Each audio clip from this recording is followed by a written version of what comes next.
Okay, in this fourth video I'm going to show you how to create a theme, or it's known as a node set in NVivo, and then how to display your themes and categories or your node sets and nodes on a project map.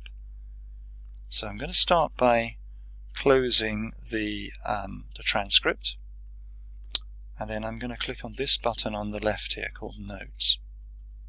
So these are all the nodes that I've created so far, and I can see some possible themes from amongst these categories. So one of them is the types of rioter. So we've got the youth and we've got gangs. So if I click on gangs and then press Control and click on youth, then what we need to do is to create a set. So let's just see if we can do it from here. Yes, create a set. So I've gone onto the Create tab at the top, and then I've chosen Set and pressed this little triangle, Create a Set, and so we could just call this Rioters, and then OK. And then with that we have two different types of riot. We have the looting.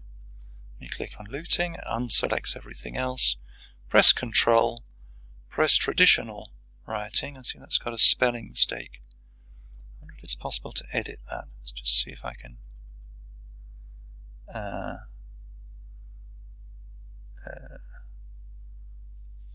do we edit something that's taking us into the wrong thing?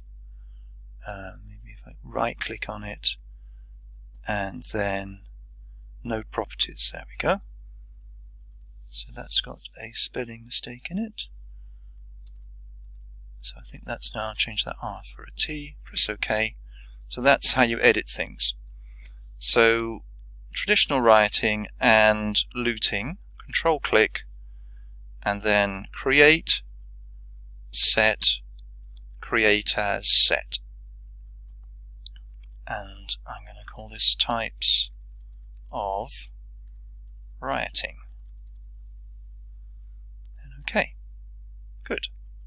So that's created two node sets. We can't see them at the moment.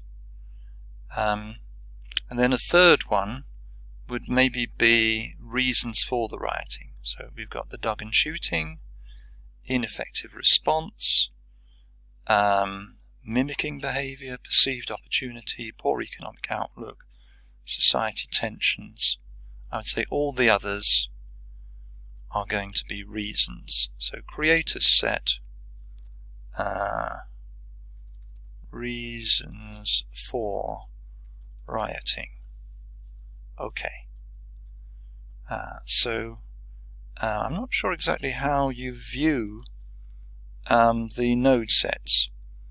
It doesn't seem to be one of the options easily available here on the left.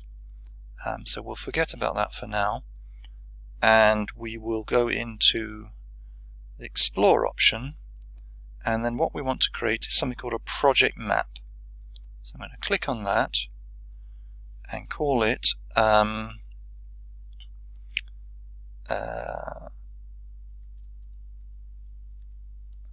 police.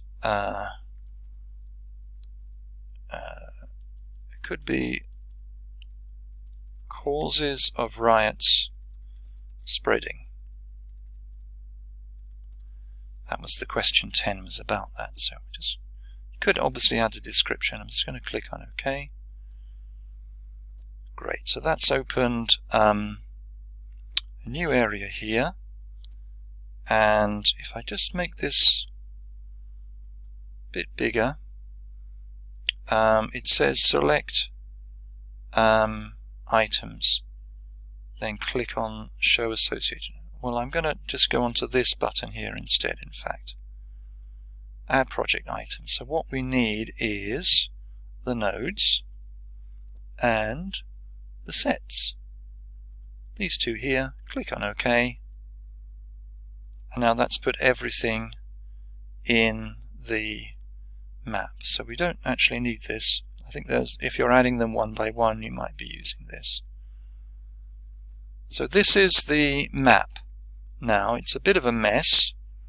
This is how it comes when it creates it. So the ones with the 3 circles, these are the node sets. The single circles are the nodes. So what you need to do first of all is just click on the background, because at the moment everything is selected like that.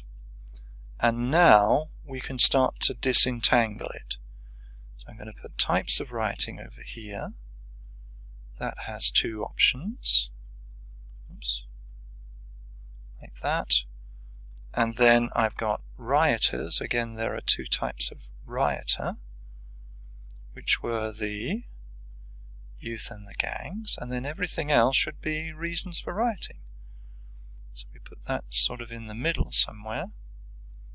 We can put everything around that on the side. So these have a default relationship called contains. So the node set contains these different nodes. There are other things you can do in NVivo, but it's a bit beyond the scope of this training. You can create other forms of what are called relationships, and then you can add things in that way using this add associated items. But as I said, that's a bit beyond this training. The last thing I want to show you is how to save this.